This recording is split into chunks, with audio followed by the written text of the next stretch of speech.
Hi అండి, నమస్తే. Welcome back to my channel Mokshi vlogs. ఎలా ఉన్నారండి? అందరూ బాగున్నారా? మరో మంచి యూస్ఫుల్ వీడియోతో అయితే మీ ముందుకు వచ్చానండి. రేపైతే రథసప్తమి కదండి. రథసప్తమి రోజు కావాల్సిన పూజా సామాగ్రి అయితే మీతో షేర్ చేసుకుంటున్నాను. ఇవి అందరికీ తెలిసినవే, ఒక ఐడియా ఉంటుందని మీతో షేర్ చేసుకుంటున్నాను. వీడియో చూస్తే మర్చిపోకుండా అన్నీ తెచ్చుకుంటారని వీడియో షేర్ చేసుకుంటున్నాను అనమాట. ఎక్కడ వీడియో అయితే స్కిప్ చేయకుండా చూసేయండి. వీడియోలో మీకు అన్నీ క్లియర్గా అయితే నేను ఎక్స్ప్లెయిన్ చేస్తున్నాను. ముందుగా మెయిన్గా కావాల్సినవి మనకి పసుపు కుంకాల బాక్స్లో ఇలా అన్నీ సర్దుకుని ఉంటే మనకి పసుపు కుంకాల బాక్స్ నీట్గా ఉంటుంది. అలాగే మనం ఏది హడావిడి లేకుండా తీసుకోవడానికి బాగుంటుంది కదా. ఇక్కడైతే నేను పసుపు, కుంకుమ, అక్షింతలు, అలాగే పిండి అండి, పిండి, గంధం, వక్కలు, అలాగే అగ్గిపెట్టి, ఒత్తులు, హారతకర్పూరం ఇవన్నీ వేసుకుని సర్దుకున్నాను. నెక్స్ట్ అయితే అగరత్తులు, ధూప్స్ కూడా పక్కన పెట్టుకోవాలి. నెక్స్ట్ అయితే సూర్య భగవానుడి ఫోటో అండి. ఫోటో లేకపోయినా పర్వాలేదు, కనిపించే దేవుడే ఆ సూర్యుడు కాబట్టి.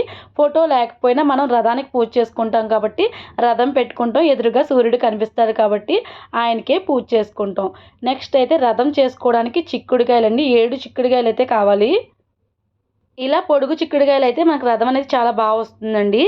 నెక్స్ట్ అయితే టూత్ పిక్స్ అండి. టూత్ పిక్స్ లేకపోతే మనకి చీపురు పుల్లతో అయినా చేసుకోవచ్చు. కొత్త చీపురు పుల్లని తీసుకుని దాంతో కూడా మనం రథం అనేది రెడీ చేసుకోవచ్చు. సూర్యుడికి అయితే ఎరుపు అయితే ఇష్టం కదండి. సూర్య భగవానుడికి ఎరుపు ఇష్టం కాబట్టి ఎరుపు పువ్వులు అయితే తెచ్చుకోండి. ఎరుపు మందార పువ్వులు కానీ, గులాబీ పువ్వులు కానీ ఏదైనా సరే ఎరుపు అయితే తెచ్చుకోండి. నాకైతే ఇంట్లో మందార పువ్వులు అయితే ఎక్కువగా ఉంటాయి. వాటర్లో వేసుకుని మొగ్గలు పక్కన పెట్టుకున్నాను. నెక్స్ట్ అయితే చెరుకు కర్ర కావాలి కదా మెయిన్గా.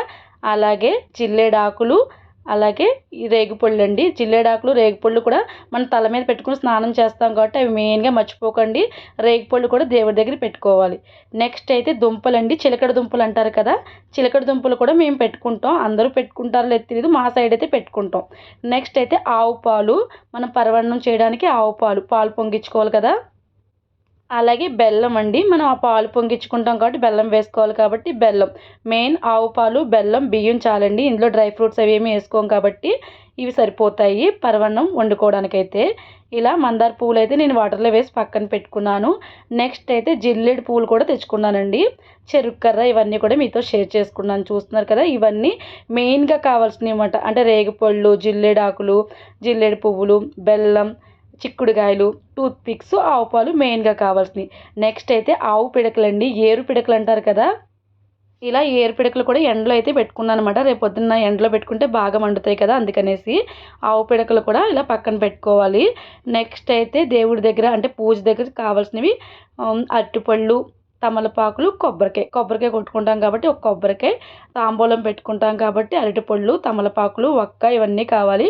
అలాగే పూజా సామాగ్రి కూడా అన్నీ క్లీన్ చేసుకుని పక్కన పెట్టేసుకున్నాను. మనం ఏది కావాలో అది పెట్టుకోవచ్చు. వెండి కావాలితే వెండి, ఇత్తడి కావాలితే ఏది మన దగ్గర ఏవి ఉంటే అవి పూజ దగ్గర అయితే పెట్టుకోవడానికి సామాన్లు కూడా క్లీన్ చేసుకుని అయితే పక్కన పెట్టేసుకున్నానండి. ఇలా పూజా సామాగ్రి అన్నీ కూడా సర్దేసుకున్నాను. అలాగే రథసప్తమి పూజ దగ్గరికి అయితే ఎర్ర అక్షింతలు చేసుకుంటారు కదండి, కుంకుమతో అయితే అక్షింతలు చేసుకుంటారు. అవి అయితే రేపు చేసుకుంటాను, ఈరోజు అయితే నేను చేయలేదండి. రేపైతే తలస్నానం చేసిన తర్వాత అక్షింతలు కూడా చేసుకుని పక్కన పెట్టుకోవాలి. ఇలా రథసప్తమికి కావాల్సిన పూజా సామాగ్రి అన్నీ కూడా నేను సర్దుకుని పక్కన పెట్టుకున్నాను. మనం ఎలా కుదిరితే అలా అయితే పాలు అయితే పొంగించుకుంటారు కదండి. అంటే మనకు కుదిరితే అంటే పిడకలతో పొయ్యి పెట్టుకుని పరమాన్నం అయితే వండుకుంటాము. కుదరని వాళ్ళు అపార్ట్మెంట్లో అలా కుదరని వాళ్ళు అయితే మనం గ్యాస్ స్టవ్ మీద పాలు పొంగించుకుని సూర్యుడి దగ్గర పెట్టుకుని దండం పెట్టుకుంటారు కదా. నేనైతే బొగ్గుల పొయ్యి మీద అయితే ఈ పరమాన్నం అనేది పాలు అనేది పొంగించుకుంటాను అనమాట. ఇలా రేపు పూజకు కావాల్సిన సామాగ్రి అన్నీ కూడా తెచ్చుకుని అయితే పక్కన పెట్టుకున్నానండి. ఈ వీడియో మీకు ఏమైనా యూస్ఫుల్ అనిపిస్తే ప్లీజ్ లైక్ చేయండి, షేర్ చేయండి, సబ్స్క్రైబ్ చేసుకోండి. రేపు మరో మంచి వీడియోతో మీ ముందుంటా. అంతవరకు బాయ్ అండి.